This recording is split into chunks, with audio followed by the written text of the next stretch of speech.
Oke, terima kasih Safa.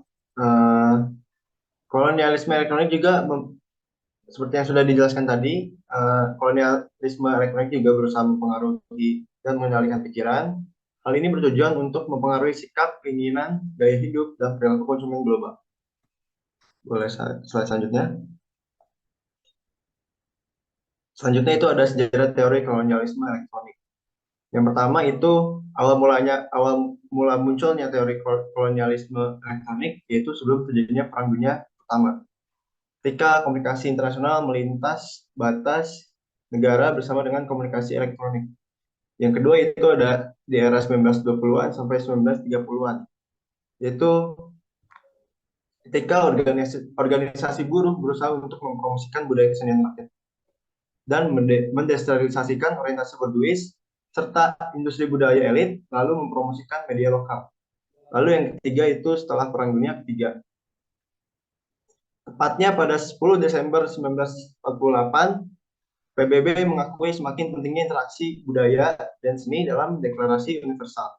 Lalu yang keempat ada di era 1960-an dan di sepanjang 1970-an, yaitu terjadinya karena adanya sebuah laporan penelitian besar yang didukung oleh UNESCO menegaskan ketidakseimbangan aliran media global dikarenakan dampak budaya barat dan ekonomi global. Lalu yang terakhir itu ada di era selama tahun 1980-an, yaitu eh, terjadi karena adanya penekanan yang signifikan pada kekuatan pasar, usaha bebas, dan kewirausahaan, serta pembalikan yang kuat dari simpati atau dukungan apapun untuk media non-komersil atau usaha telekomunikasi. Boleh dilanjut? Selanjutnya ada teori sistem dunia. Teori sistem dunia itu seperti yang ada di slide, eh, merupakan konsep dan ide untuk menyusun komunikasi internasional. Lalu teori ini juga sering dikaitkan dengan teori ketergantungan. Slide selanjutnya akan dibacakan oleh Aldo Dio. Silakan. Baik, terima kasih Rifat. Selanjutnya yaitu ada kolonialisme elektronik dan teori sistem dunia. Di teori kolonialisme elektronik ini tuh ada hubungan substansial dan kepentingan antara teori kolonialisme elektronik atau ECT dan teori sistem dunia atau WST.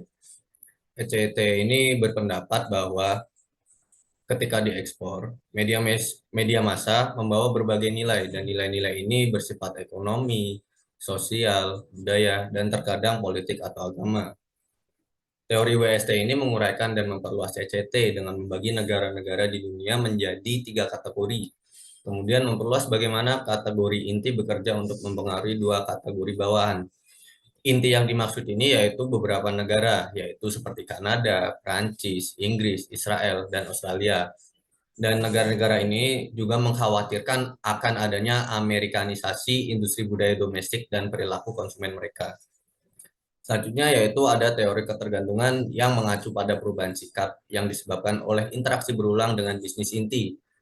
Misal contohnya yaitu pada tahun 1980 telah terjadi aliran penelitian dari Amerika Latin tentang dampak struktural yang sebagian besar negatif dengan negara-negara inti, khususnya Amerika Serikat, tapi juga dengan bekas kekuatan kolonial Eropa, khususnya Spanyol. Meskipun banyak dari penelitian ini gagal untuk memanfaatkan atau mengidentifikasi teori EC atau WS yang relevan, dalam retrospeksi kedua konstruksi ini yang teoritis memiliki banyak hal yang ditawarkan dalam hal mengatur dan menjelaskan fenomena yang sedang dipertimbangkan. Next. Selanjutnya yaitu ada kekuatan komunikasi antar bangsa. Eh, teori di poin ini ketika beroperasi di negara-negara inti yaitu seperti yang saya jelaskan tadi seperti Kanada, Inggris, Israel dan Australia itu atau di negara semi perifer dan pinggiran, mereka melakukannya dengan agenda yang diatur dengan baik dan strategis. Itu diambil dari sistem ekonomi yang kapitalis. Zona semi periferal dan pinggiran dipandang sebagai pasar modal yang potensial. Kenapa? Karena bagi perusahaan-perusahaan multimedia berbasis internasional yang menentukan hubungan antara negara semi periferi dan pinggiran itu memiliki beberapa tujuan, yaitu untuk mempengaruhi sikap dan nilai pelanggan potensial yang seperti dijelaskan oleh teori kolonialisme elektronik sebelumnya. Karena tidak ada ancaman kekuatan seperti penaklukan militer, namun strategi pemasaran atau periklanan ini menciptakan pola pikir global yang sesuai terhadap produk dan layanan budaya mereka. Memang beberapa negara pinggiran sekarang lebih buruk daripada ketika mereka memiliki tuan kolonial, yaitu seperti Eropa. Situasi mereka benar-benar dalam hal ekonomi, kesehatan, pendidikan, media lokal, dan teknologi itu semakin memburuk dari waktu ke waktu. Dan untuk memahami keterlambatan dan dikotomi dasar ini, perlu meninjau kembali peran yang dimainkan oleh UNESCO sebagai forum global utama bagi banyak pemangku kepentingan untuk menetapkan pandangan mereka atau memihak terhadap struktural yang ada di negara pinggiran tersebut. Dan dampaknya koloni elektronik ini sebagian besar dibangun oleh penduduk Amerika Serikat.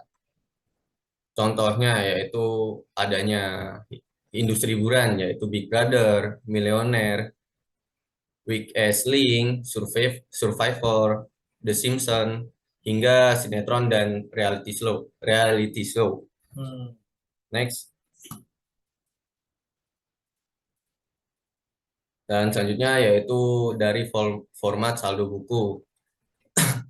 Semua jenis komunikasi global yang saat ini kita jalani yaitu pemeriksaan ulang yang sangat besar-besaran karena untuk mengetahui dan memahami berbagai faktor yang mempengaruhi proses komunikasi internasional, seharusnya kita mengetahui siapa pemangku kepentingan utama dan bagaimana kekuatan ekonomi dari teknis tersebut. Karena aktivitas layanan internet atau media kabel itu sangat sangat dipertimbangkan di pasar internasional.